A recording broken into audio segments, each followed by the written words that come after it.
واللہ ما طلعت شمس ولا غربت. اندلس کا ایک طالب علم تھا. کسی زمانے میں اندلس مسلمانوں کا بڑا مرکز رہا ہے. قرطبہ، امام قرطبی رحمۃ اللہ علیہ وہیں کے تھے. تو وہاں پہ ایک طالب علم تھا، اس کا نام تھا بقی الدین ابن مخلد رحمۃ اللہ علیہ. یہ واقعہ امام زاوی رحمۃ اللہ علیہ نے اپنی کتاب سیر اعلام النبلاء میں لکھا ہے. آپ خود بھی پڑھ سکتے ہیں. تو وہ بقی الدین ابن مخلد رحمۃ اللہ اپنے بارے میں کہتے ہیں کہ مجھے پتہ چلا کہ بغداد میں امام احمد بن حنبل بڑے فقیہ ہیں اور محدث ہیں، اور وہ علم کا ایسا سمندر ہیں کہ جو طالب علم جاتا ہے وہ علم سے اپنی پیاس بجھاتا ہے. تو میرے دل میں شوق پیدا ہوا کہ میں بھی جاؤں اور ان سے علم حاصل کروں. اس کے لیے میں اپنے گھر سے ایک گٹھڑی میں سامان لے کے نکلا اور میں نے ایک کشتی کرائے پہ لی، کیونکہ راستے میں سمندر پڑتا تھا. وہ کہتے ہیں کہ ہم کشتی میں چلے اور کشتی والا راستہ بھول گیا، اور سمندر سمندر ہر طرف سمندر. ہم طوفان میں گر گئے، اور طوفان میں تو پھر 12-15 فٹ اونچی لہریں آتی ہیں اور کشتی جو ہے وہ ہچکولے کھاتی رہتی ہے. کہتے ہیں کہ کشتی ہچکولے کھاتی تھی اور ہمیں الٹیاں آتی تھیں اور ہماری طبیعت خراب، اور ایسے لگتا تھا کہ ہم شاید خشک زمین کو دوبارہ نہیں دیکھ سکیں گے، کشتی پانی میں ہی ڈوب جائے گی.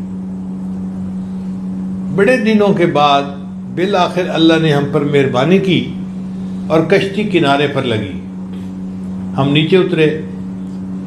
میں نے پوچھا لوگوں سے کہ بھئی بغداد کہاں ہے؟ ان کا جناب وہ تو 700-800 میل دور فلاں جگہ پہ شہر ہے. تو بقی الدین کہتے ہیں کہ میں نے اپنی گٹھڑی اپنے سر پہ رکھی اور پیدل چلنا شروع کر دیا کہ یہ 600-700 میل کا سفر تو کوئی اتنی بڑی بات نہیں، میں پیدل طے کر لوں گا. اب آپ سوچئے کہ علم حاصل کرنے کے لیے 700 کلومیٹر چل کے استاد کے پاس پہنچنا تھا. فرماتے ہیں کہ جب میں بغداد شہر کے قریب پہنچا تو میں اتنا تھکا ہوا تھا. ایک درخت کے سائے میں نے اپنی گٹھڑی سر سے اتاری اور میں تو زمین کے اوپر جیسے گر جاتا ہے کوئی، اور گہری نیند کی آغوش میں چلا گیا. جب 2-4 گھنٹے سونے کے بعد آنکھ کھلی تو میں نے پھر گٹھڑی سر پہ اٹھائی اور بغداد شہر کی طرف چلنا شروع کیا. راستے میں مجھے ایک بندہ ملا جو بغداد شہر سے آ رہا تھا. میں نے اسے سلام کیا اور میں نے سلام کر کے اس سے پوچھا کہ آپ امام احمد بن حنبل کے بارے میں مجھے کچھ بتا سکتے ہیں؟ اس نے کہا نوجوان ان کے بارے میں کیوں پوچھ رہے ہو؟ میں نے کہا کہ میں تو اندلس سے چلا ہوں ان سے علم حاصل کرنے کے لیے. اس بندے نے ٹھنڈی سانس لی اور مجھے کہا کہ اے نوجوان، تمہاری یہ تمنا پوری نہیں ہو سکتی. میں نے پوچھا کیوں؟ اس نے کہا کہ بادشاہ وقت امام احمد بن حنبل سے کسی بات پہ ناراض ہو گیا ہے اور اس نے ان کو گھر میں نظر بند کر دیا ہے. نہ کوئی بندہ امام صاحب سے مل سکتا ہے، نہ امام صاحب کسی بندے سے مل سکتے ہیں، لہذا اب تم ان سے علم حاصل نہیں کر سکتے. بقی الدین کہتے ہیں کہ میرے دل پہ چوٹ تو لگی، میں نے ہمت نہیں آ رہی. میں چل پڑا کہ اچھا پہنچتا تو ہوں شہر میں، اللہ کوئی صورت نکال دیں گے. شہر پہنچ کے ایک چھوٹی سی جگہ تھی، وہ میں نے کرائے پہ لے لی، اپنا سامان رکھا اور میں نے لوگوں سے پوچھا کہ بھائی شہر میں کہیں کوئی حدیث کا درس ہوتا تو ہوگا نا، اتنا بڑا شہر ہے. لوگوں نے کہا ہاں، جامع مسجد میں یحییٰ بن معین رحمۃ اللہ علیہ ایک محدث تھے جو جرح اور تعدیل کے امام سمجھے جاتے تھے، ان کا درس ہوتا ہے عصر کے بعد. بقی الدین کہتے ہیں کہ میں وہاں پہنچ گیا کہ چلو کسی محدث کا درس حدیث سنتا ہوں. یحییٰ بن معین رحمۃ اللہ علیہ نے ایک چھوٹی سی حدیث کی تلاوت کی اور اس کے بارے میں درس دیا. اور پھر لوگوں نے ان سے راویوں کے بارے میں پوچھنا شروع کر دیا.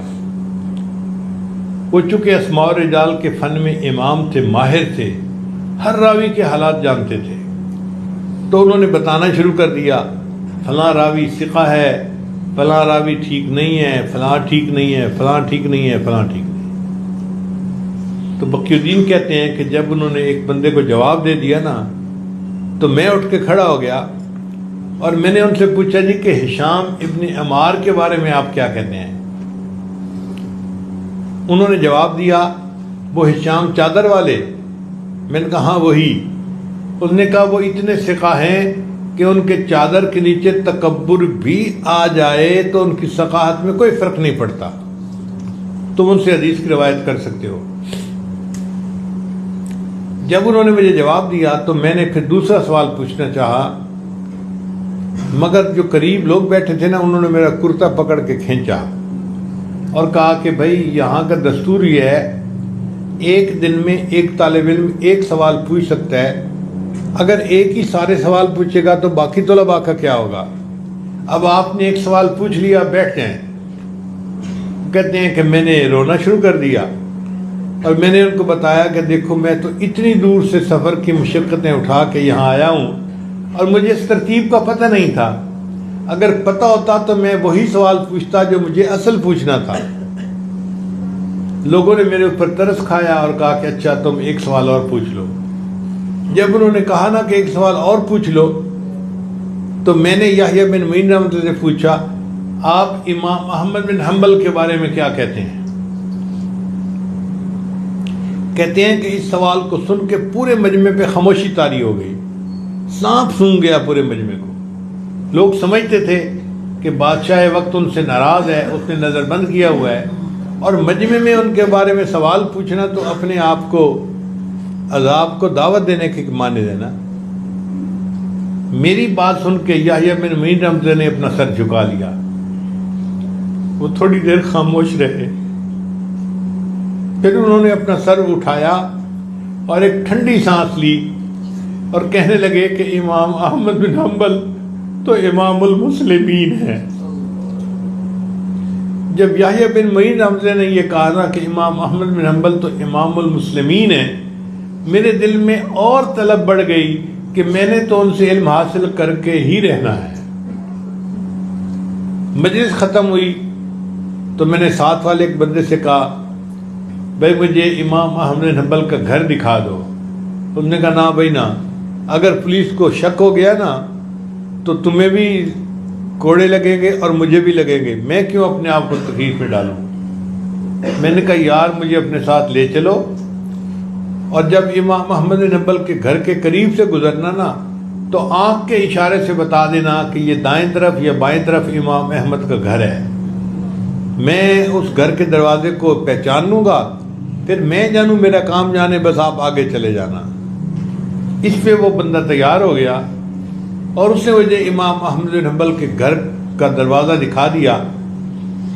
اب میں اپنے کمرے میں آیا، ساری رات میں سوچتا رہا کہ میں امام احمد بن حنبل سے کیسے علم حاصل کر سکتا ہوں. کبھی کوئی ترتیب، کوئی ترکیب، مگر ذہن میں یہ بات آتی کہ اگر میں روزانہ جاؤں گا تو امام صاحب اول تو پڑھائیں گے نہیں، اور اگر پڑھا بھی دیں گے تو پولیس کو پتہ چل گیا تو پھر میں بھی جیل میں. اگلے دن میں صبح اٹھا تو میں نے اپنے گھٹنے کو کپڑے سے باندھ لیا تاکہ دیکھنے والے کو پتہ چلے کہ کوئی زخم ہے جس کی وجہ سے اس نے گھٹنا باندھا ہوا ہے. اور میں نے ایک سائل کی شکل اختیار کر لی، ہاتھ میں کٹوری پکڑ لی اور جیسے سوالی سوال کرتا ہوا جا رہا ہوتا ہے میں نے وہ شکل اپنا لی، وہ بھیس اپنا لیا اور بازار میں مانگنا شروع کر دیا. اب لوگ میری شکل کو دیکھتے تو میں 20 سال کا نوجوان تھا، اور ویسے دیکھتے تو میں لوگوں سے سوال کر رہا تھا. اس زمانے میں جو سائل تھے وہ روپیہ پیسہ روٹی نہیں مانگا کرتے تھے، ہاتھ پھیلا کر بس اتنا کہتے تھے اجرکم علی اللہ، اجرکم علی اللہ، اور لوگ سمجھ لیتے تھے کہ یہ حاجت مند ہے تو وہ کشکول میں کچھ نہ کچھ ڈال دیتے تھے. کہتے ہیں کہ اب میرے نوجوان چہرے کو دیکھ کے مجھے کوئی کچھ دینے کو تیار نہیں تھا، بلکہ کچھ لوگ مجھے گھور کے دیکھتے کہ تمہیں شرم نہیں آتی، اتنی جوانی میں تم سوال کرتے پھرتے ہو۔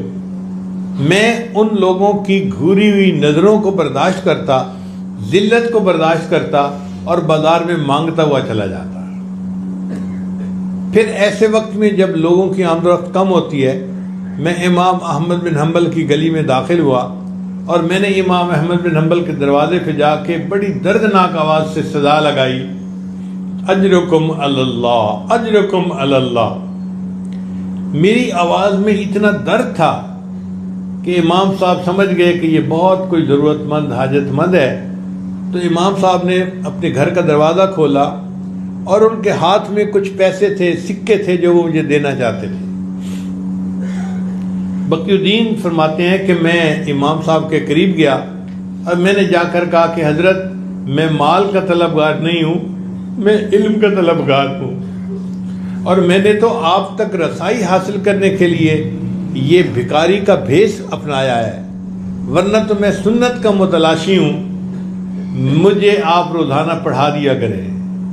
امام احمد بن حنبل نے فرمایا کہ نہ بھائی نہ، چلے جاؤ یہاں سے، اگر پولیس نے دیکھ لیا تو تمہیں بھی سزا ملے گی، مجھے بھی سزا ملے گی۔ تو میں نے کہا کہ حضرت میں اس طرح بھکاری کی شکل میں روزانہ ایک وقت آپ کے پاس آؤں گا اور آپ یہی سکے لے کر دروازہ کھولا کرنا، اگر کوئی اور بندہ قریب ہے تو سکے ڈال دینا اور میں چلا جاؤں گا، اور کوئی بندہ نہیں ہے تو آپ مجھے کھڑے کھڑے ایک دو حدیثیں سنا دینا، میں ان کو زبانی یاد کر لیا کروں گا، میرا اور آپ کا پڑھنے پڑھانے کا یہی طریقہ رہے گا۔ پورا 1 سال میں بغداد کی گلیوں میں بھیک مانگنے کے بہانے امام احمد بن حنبل سے چند حدیثیں روزانہ سنا کرتا تھا اور یاد کر لیا کرتا تھا۔ اللہ کی شان دیکھیں، 1 سال کے بعد حاکم وقت مر گیا، جو نیا حاکم وقت بنا اس کو امام احمد بن حنبل سے عقیدت تھی، اس نے نظر بندی بھی ختم کر دی، اور امام احمد بن حنبل کا جو درس حدیث ہوتا تھا نا مسجد میں، جامع مسجد میں، وہ بھی شروع کروا دیا۔ بقی الدین کہتے ہیں کہ عصر کے بعد میں جامع مسجد میں گیا تو اتنا رش تھا، جگہ ہی نہیں ملتی تھی۔ بڑی کوشش کے باوجود میں امام احمد بن حنبل کے قریب تو نہ پہنچ سکا، بس ذرا دور کھڑا ہو گیا۔ تو امام صاحب کی نظر مجھ پر پڑی تو امام صاحب نے مجمع کو کہا، اے مجمع کے لوگوں، اس نوجوان کو میرے پاس آنے دو، علم کا اصل طلبگار تو یہ ہے۔ اب آپ اندازہ لگائیے کیسے طلباء تھے جو علم حاصل کرنے کے لیے بھیک مانگنے کا بھیس اپنایا کرتے تھے اور پھر استاد سے پڑھا کرتے تھے۔